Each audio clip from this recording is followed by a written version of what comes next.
Has anyone ever warned you that life after 80 might feel less like living and more like simply holding on? It's not something people often say out loud, but aging isn't always the peaceful, wise chapter we were promised. Sometimes it arrives with unsteady legs, unexpected fears, and a kind of quiet heaviness you never imagined you'd carry.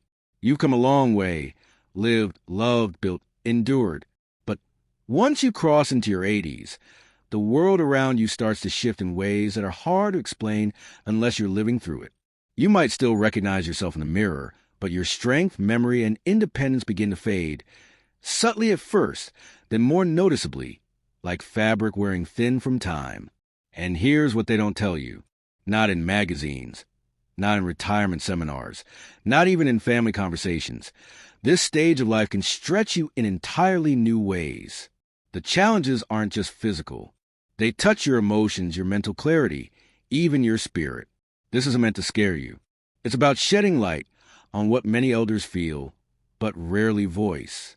It's about helping you prepare, not out of fear, but out of wisdom. We're going to talk about 7 difficult yet important truths about life after 80. Because knowing what's ahead doesn't make you weak. It makes you strong. Let's start. Truth 1. The circle grows smaller. By 80, your phone might ring less. Not because people don't care, but because so many of those who once filled your life simply aren't there anymore. Friends pass. Neighbors move. Even family becomes harder to reach as they manage their own lives. It's not always about death. Sometimes it's just slow, painful absence. The lunch dates that used to anchor your week vanish. The Sunday call from a dear friend stops. You feel the silence, not just around you, but inside you. And younger people? They often don't take up the space those older connections filled. It's not their fault. It's just different. And that difference can be lonely. Not just being alone, but feeling unseen. Feeling like fewer people remember who you were, or checking to see how you are. This shrinking social world can make you question if you still matter, if your presence makes a difference to anyone. But here's the hope. Even now, even in your 80s, you can make new, meaningful connections. Volunteering, chatting with a familiar store clerk, joining a senior book club. These aren't just activities. They're ways to stay tethered to the world. You don't need to recreate the past. You just need to stay connected in the present. If you felt that ache, the grief of fading voices, you're not alone. But you still have a story, and someone still needs to hear it. Truth 2, when your body changes the rules. After 80, aging doesn't just mean slowing down. It means unpredictability. One day, your joints feel fine. The next, your knees protest every step. It's not always a sharp decline. It's a quiet rebellion. You notice stiffness where there wasn't any. Your appetite changes without reason. You sleep well for a few nights, then find yourself staring at the ceiling at 3 a.m. And foods you've eaten your whole life? Suddenly, your body rejects them. It's like your body is rewriting the rules without asking permission. That unpredictability isn't just physical, it's emotional. You're left wondering, is this serious or will it pass? That kind of doubt drains you. People around you might not notice. You still move, still smile, still do your chores, but they don't see how carefully you manage your energy, how you time your day around your best hours, how you skip meals just to avoid discomfort. It can feel like your body is no longer your partner. It's something you're constantly negotiating with. And yet, despite it all, you keep going. You adapt because that's what you've always done. You don't sit because you're tired. You sit because standing makes your legs feel shaky. That's the tough part. Your body begins to change in quiet, unpredictable ways. There's no clear pattern. Some days, you feel surprisingly strong, and it lifts your spirits. Then the very next day, you feel years older, and that spark dims again. It's not weakness. It's simply the body working overtime just to do what once came easily.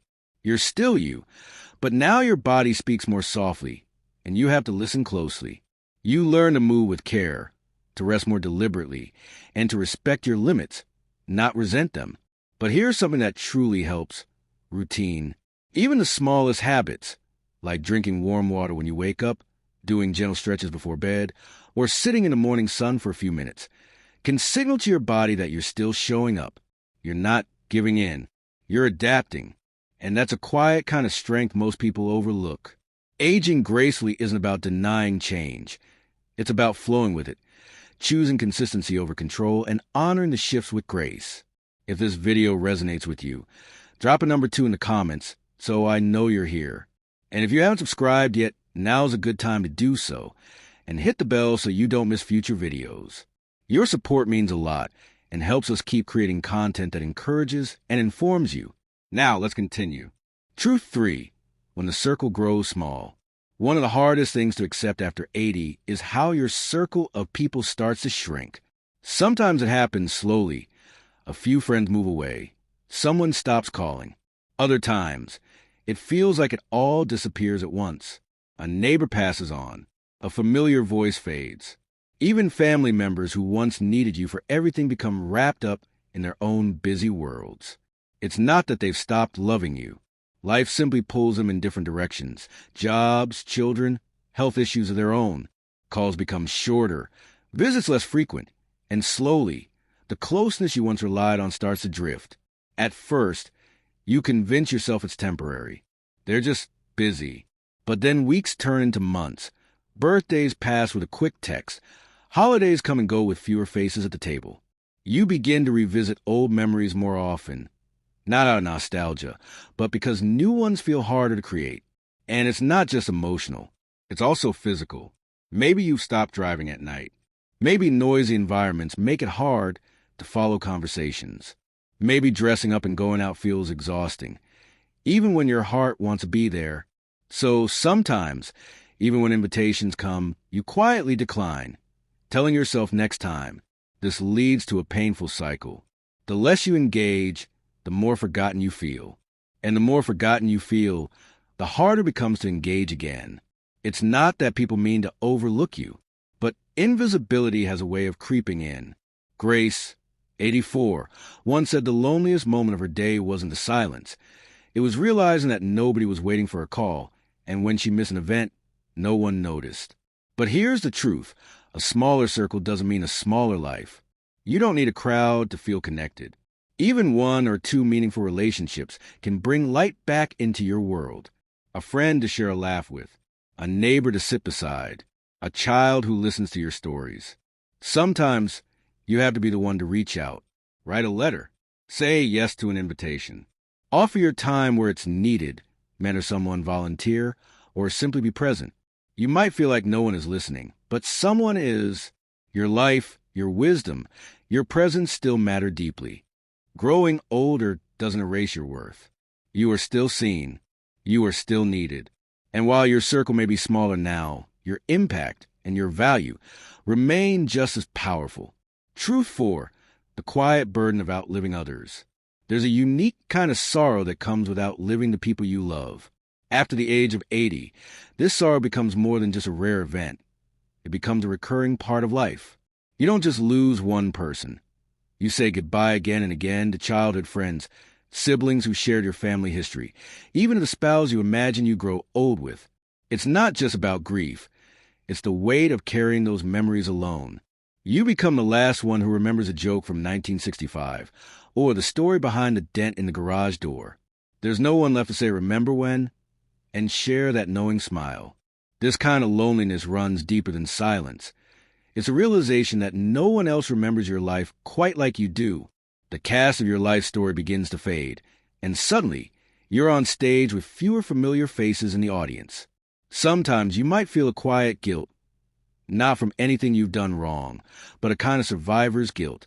You wonder why you're still here when others aren't.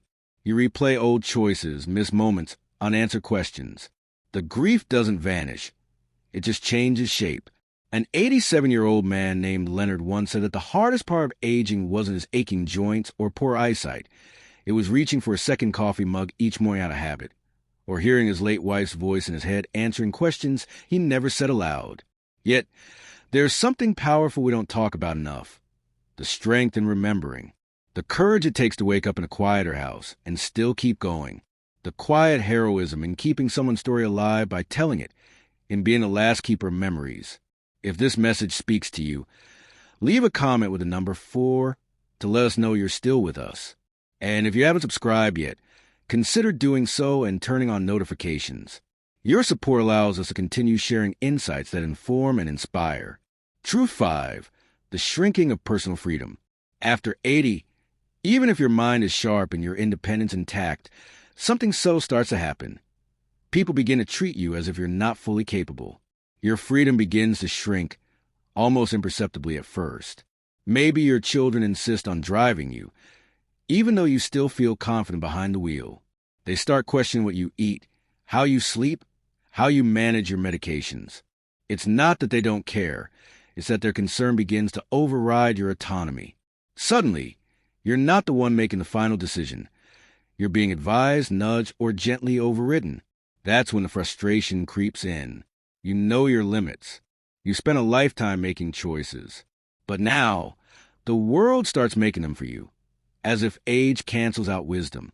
You might even start to feel invisible, especially in conversations, like your opinions don't carry the weight they once did. An 84-year-old woman named Martha shared how her daughter began managing every part of her day, from her morning walks to the TV shows she watched, all in the name of love, but at the cost of her independence. She could see the care behind their actions, but it made her feel like a child again. Joyce described it as losing her independence. Not because she was incapable, but because others assumed she was. This is one of the quiet struggles of aging, holding on to your autonomy in a world that often means well, but forgets to ask. It's not about being difficult. It's about dignity, about still having a voice, about being consulted, not commanded. And this part is important. Setting boundaries at this stage isn't selfish. It's necessary. You can say, "Thank you for caring, but let me try first." You can speak up when something doesn't sit right. It might catch your loved ones off guard at first, but in time, they'll learn to respect it, because the more you protect your independence, the more connected you remain to life itself. Choices, what to eat, who to visit, how to spend your day, aren't just preferences. They are pieces of your identity. And no matter your age, your identity deserves space. Truth 6, the emotional cost of outliving others. What hurts most after 80 isn't always the body, it's the silence. You start to notice that the voices that once filled your days, friends, siblings, even a spouse, are now gone. And what's left isn't just grief. It's a deep, unfamiliar quiet. Grief at this stage doesn't roar. It lingers in the stillness. You wake up with no one to call about a memory from 40 years ago. No one who remembers the old jokes or the way you used to laugh. This kind of loneliness is soft but constant, like a low hum in the background. Many seniors say they feel unanchored, like the world is moving on while pieces of their past quietly vanish. No one teaches you how to carry that weight, how to smile, eat, show up, while grieving silently. I remember Joseph, 87, who said, "I've been to more funerals in the last 5 years than I can count. And with each one, I lose a little more of my story." That's a pain many carry. Not because they don't feel it, but because it's become part of daily life. But here's the hope. You can still find joy, still make new connections. You can laugh again, even with people much younger. Because connection isn't just a way to pass time. It's a way to stay alive on the inside. So if you're feeling the weight of grief, don't hide it. Let it walk beside you, not stop you. Truth 7, facing fragility with grace. After 80, one of the most humbling realizations is your own fragility, not just physically, but in everyday routines. Simple acts like tying shoes, standing up, or holding a cup steady can feel different now. You don't feel old all the time, but small reminders show up. A stumble, a strain. And it starts to shape how you plan your days, not around your desires, but your limitations. Your world may feel smaller. But here's the truth. Fragility isn't failure. It's wisdom in motion. It's your body saying, "Move more gently now. I've carried you far." I once met Joy, 84, who said, "Asterisk, I don't mind using a cane. I earned it. It means I've walked far and I'm still going." Asterisk, that mindset is everything. Some hide their limitations. Others embrace them, using tools, asking for help, pacing themselves. And those who adapt often keep their independence longer than those who resist change. So don't fight your fragility. Work with it. Strength after 80 isn't about doing it all alone. It's about choosing what matters most and preserving energy for it. It's about showing up with grace, gratitude, and a quiet power of wisdom earned through years lived fully. Final thoughts.